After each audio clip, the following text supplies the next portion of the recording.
La princesse Diana n'a eu aucun regret à propos de son entretien controversé avec Martin Bashir qui a été obtenu par des méthodes trompeuses, selon un expert royal.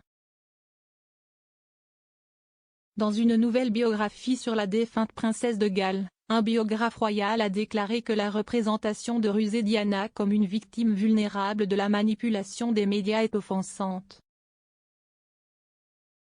La biographe royale Tina Brown a écrit dans sa biographie de la famille royale que les amis de Diana ont confirmé qu'elle était ravie de l'interview sur Panorama dans laquelle elle a révélé qu'elle avait eu une liaison alors qu'elle était mariée à Charles, et qu'il y en avait 3 dans notre mariage.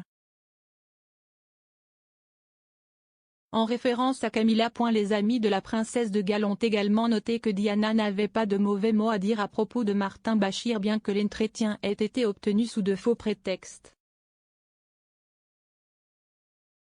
Monsieur Bashir a demandé à un graphiste qui travaillait pour la BBC de produire de faux relevés bancaires montrant les paiements d'un journal à un ancien membre du personnel du frère de Diana, le comte de Spencer. Cette décision visait à gagner la confiance du comte dans l'espoir qu'il présenterait la princesse à Bashir. Monsieur Bashir a reconnu les faux mais a déclaré qu'il ne les avait jamais montrés au comte de Spencer. Le rapport Dyson sur l'interview a déclaré qu'il avait menti et manipulé le mensonge jusqu'à ce qu'il se rende compte qu'il n'était plus viable. C'était le comportement le plus répréhensible qui jette un doute considérable sur sa crédibilité en général. Cependant, Madame Brown a déclaré avant la publication de son livre que l'image de Diana comme une enfant stupide et dupée était offensante. Elle a ajouté « Je ne souscris pas au récit désormais omniprésent selon lequel Diana était une victime vulnérable de la manipulation des médias, une simple marionnette secouée par des forces malveillantes indépendantes de sa volonté. » Bien que fortement sensible à la douleur de ses fils, je trouve offensant de présenter la rusée et ingénieuse Diana comme une femme sans agence, soit comme une enfant stupide et dupée, soit comme la malheureuse victime de mucrakers malveillants.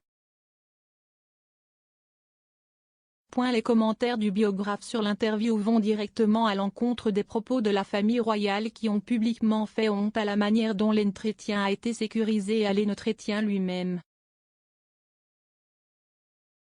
Le prince William a déclaré devant la caméra « Cela apporte une tristesse indescriptible de savoir que les échecs de la BBC ont contribué de manière significative à sa peur, sa paranoïa et son isolement dont je me souviens de ces dernières années avec elle. Je suis fermement convaincu que ce programme Panorama n'a aucune légitimité et ne devrait plus jamais être diffusé. »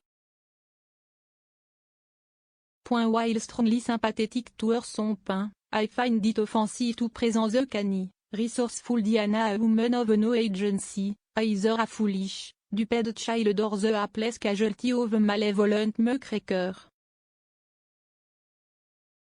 The biography's comments on the interview go directly against the words of the royal family who have publicly shamed the way the interview was secured and the interview itself.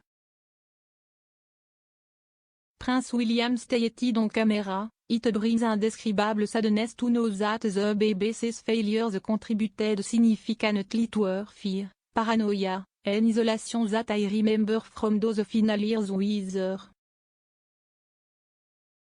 It is my firm view that this Panorama program holds no legitimacy and should never be read again." Ms Brown wrote in Vanity Fair about the Duke of Cambridge's comment stating that there's indescribable sadness can only hint at some private ordeal, but they also occlude the full picture.